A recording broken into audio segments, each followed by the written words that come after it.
ಧರ್ಮಸ್ಥಳದ ನಿಗೂಢ ಸಾವುಗಳ ಪ್ರಕರಣ ದಿನಕ್ಕೊಂದು ತಿರುವು ಪಡೆದುಕೊಳ್ತಾ ಇದೆ. 13ನೇ ಪಾಯಿಂಟ್ನಲ್ಲಿ ಹಲವು ಶವಗಳನ್ನ ಹೂತು ಹಾಕಿದ್ದಾಗಿ ಅನಾಮಿಕ ಹೇಳಿದ್ದ. ಹೀಗಾಗಿ 13ನೇ ಜಾಗದಲ್ಲಿ ಆಪರೇಷನ್ ಅಸ್ಥಿ ಪಂಜರ ಕುತೂಹಲ ಮೂಡಿಸಿದೆ. ನಿಗದಿಯಂತೆ ಆಗಸ್ಟ್ 6ರಂದೇ 13ನೇ ಪಾಯಿಂಟ್ನಲ್ಲಿ ಕಾರ್ಯಾಚರಣೆ ನಡೆಯಬೇಕಿತ್ತು.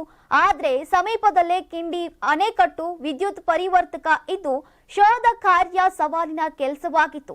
ಇದಕ್ಕೆ ಸಣ್ಣ ನೀರಾವರಿ ಇಲಾಖೆ ಹೆಸ್ಕಾಂ ಸಹಕಾರವು ಅಗತ್ಯ ಆಯಿತು. ಈಗಾಗಲೇ 2 ಇಲಾಖೆಗಳ ಒಪ್ಪಿಗೆ ಪಡೆದುಕೊಳ್ಳೋಕೆ ಎಸ್ಐಟಿ ಅಧಿಕಾರಿಗಳು ಮಾತುಕತೆ ನಡೆಸಿದ್ದಾರೆ. ಒಪ್ಪಿಗೆ ಕೊಟ್ಟ ತಕ್ಷಣವೇ ಕಾರ್ಯಾಚರಣೆ ನಡೆಸಲಿದ್ದಾರೆ. 13ನೇ ಪಾಯಿಂಟ್ನಲ್ಲಿ ಹೊರತುಪಡಿಸಿ ದೂರುದಾರ ಇದುವರೆಗೂ ಗುರುತಿಸಿದ್ದಂತಹ ಎಲ್ಲಾ ಜಾಗಗಳಲ್ಲೂ ಶೋಧ ಕಾರ್ಯ ಪೂರ್ಣಗೊಂಡಿದೆ. ಗುರುತಿಸಿದ್ದ ಪಾಯಿಂಟ್ಗಳಲ್ಲದೆ ಹೊಸ ಜಾಗಗಳಲ್ಲೂ ಕೂಡ ಕಾರ್ಯಾಚರಣೆ ನಡೆಸಲಾಗಿತ್ತು. ಜುಲೈ 3ರಂದು ಅನಾಮಧೇಯ ವ್ಯಕ್ತಿಯೊಬ್ಬ ವಕೀಲರ ಮೂಲಕ ಧರ್ಮಸ್ಥಳ ಪೊಲೀಸ್ ಠಾಣೆಗೆ ಬಂದು ದೂರನ್ನ ಸಲ್ಲಿಸಿದ್ರು. ತಾನು 100 ಶವಗಳನ್ನ ಹೂತು ಹಾಕಿದ್ದಾಗಿ ಹೇಳಿದ್ದ.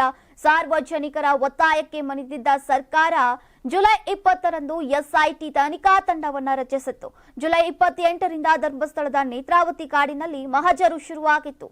ಜುಲೈ 29ರಿಂದ ಅಸ್ಥಿ ಪಂಜರ ಶೋಧ ಕಾರ್ಯ ನಡೆಸಲಾಗ್ತಾ ಇದೆ. ಇಂದು 9ನೇ ದಿನದ ಶೋಧ ಕಾರ್ಯ ನಡೀತಾ ಇದೆ. ನಾನು 86 ಕೆಜಿ ಇದ್ದವಳು 71 ಕೆಜಿ ಬಂದಿದ್ದೀನಿ. ವಯಸ್ಸಾದ್ಮೇಲೆ ಸ್ಮಾರ್ಟ್ ಆಗಿ ಕಾಣ್ತೀರಾ ಅಂದ್ರೆ ಜಿನ್ನಿ. 126 ಕೆಜಿ ವೇಟ್ ಇದ್ದು ನಾವು ಈಗ 114 ಕೆಜಿ ಲೆಕ್ಕ ಬಂದಿದ್ದೀವಿ. ಯಾವುದೇ ಸೈಡ್ ಎಫೆಕ್ಟ್ ಆಗಿಲ್ಲ. 84ರಿಂದ 50 ಕೆಜಿ ಬಂದೆ. ಆಮೇಲೆ ಸಣ್ಣಗೆ ಫಿಟ್ ಆಗಿದ್ದೀನಿ. ಅದಕ್ಕೆ ನಾನು ಯೂಸ್ ಮಾಡ್ತಾ ಇರೋದು ಜೀನಿ ಸ್ಲಿಮ್.